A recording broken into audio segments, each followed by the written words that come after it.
The Cane Corso gets posted on the internet like it's the final answer, the ceiling, the last word on what a powerful dog looks like. And look, I get it. 120 pounds of Roman war dog lineage, a blocky head the size of a small TV, that dead calm stare that makes strangers reconsider their life choices. The Cane Corso is genuinely formidable. Nobody's arguing that. But here's the uncomfortable truth the fan accounts quietly skip over. It is not the strongest dog on the planet, not even close. There are breeds most people have never heard of that outmuscle it in raw weight, bite force, and sheer physical capability in ways that will completely reorder how you think about powerful dogs. 7 breeds. And the one at number 1 makes the Cane Corso look like the warm-up act. Number 7. Dogo Argentino. The Dogo Argentino was engineered in 1920s Argentina by crossing the now extinct Cordoba fighting dog, a breed so aggressive it would rather fight than eat, with Great Danes, Boxers, and Bull Terriers. The result is 80 to 100 pounds of almost zero body fat, pure, lean, working muscle. The key distinction between the Dogo and the Cane Corso isn't size, it's endurance. The Dogo was built to chase, wrestle, and hold puma and wild boar across rough terrain for hours. That's a different kind of strength entirely, and it's one the Corso wasn't designed for. The temperament is loyal within the family, but intensely dog-aggressive, a direct inheritance from its Cordoba bloodline. Banned in the UK, Australia, and parts of Canada. Don't get a Dogo if you have other dogs at home and assume they'll work it out. They won't. Number 6. Pressa Canario.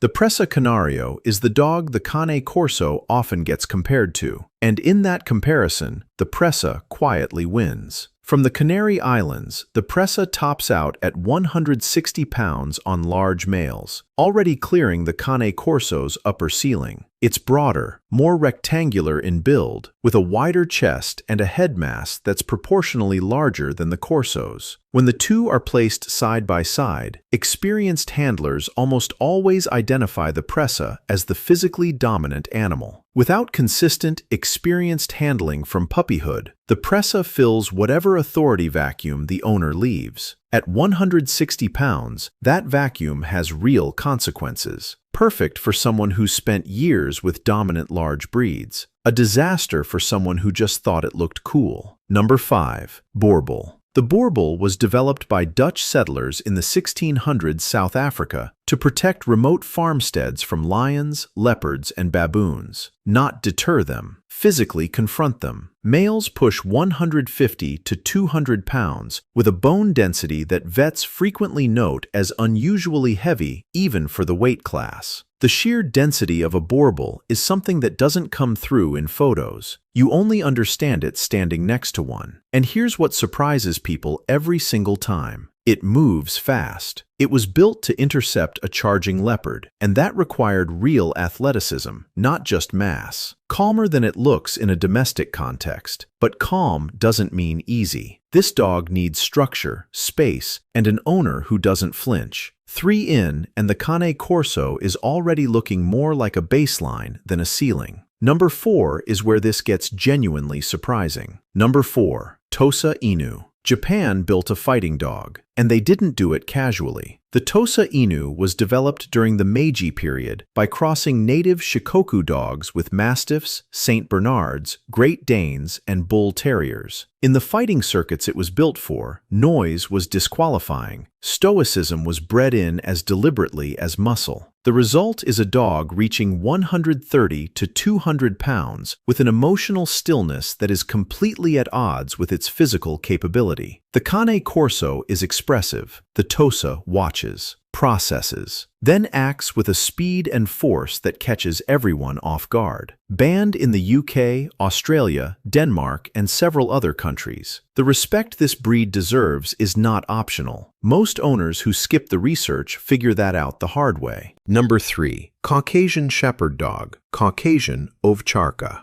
This is where we leave the fighting dog category and enter something older, bigger, and physically heavier than anything else on this list. The Caucasian ovcharka spent thousands of years in the Caucasus mountain range guarding livestock against wolves and bears. It needed size to absorb attacks. It needed density for alpine winters. Males routinely hit 170 to 220 pounds, carried not in loose skin, but in bone, coat, and actual muscle stress-tested against real predators for millennia. Here's what nobody tells you about owning one. It is not going to defer to you automatically. This dog has been making independent protection decisions without human input for longer than most countries have existed. You earn its respect, or you don't have it at all. Number 2. Kangal Shepherd Dog. The Kangal holds the documented record for the strongest bite force of any domestic dog breed on Earth. Not estimated, not forum argued, documented. Around 743 pounds per square inch, measurably above the Cane Corso's frequently cited numbers by a reproducible margin. And that bite sits inside a body of 100 to 145 pounds of lean, fast muscle built over thousands of years in Turkey to go head-to-head with wolves. Here's what separates the Kangal from everything else on this list. It's both powerful and fast. Giant breeds are usually one or the other. The Kangal is both, and Turkish Shepherds have watched them intercept a running wolf and win, not by absorbing the attack, but by getting there first. Quiet, calm, deeply watchful in a domestic setting. Do not get one expecting eagerness to please. You'll get a partner, but only if you earn it. Number 1. Saint Bernard, working/alpine line.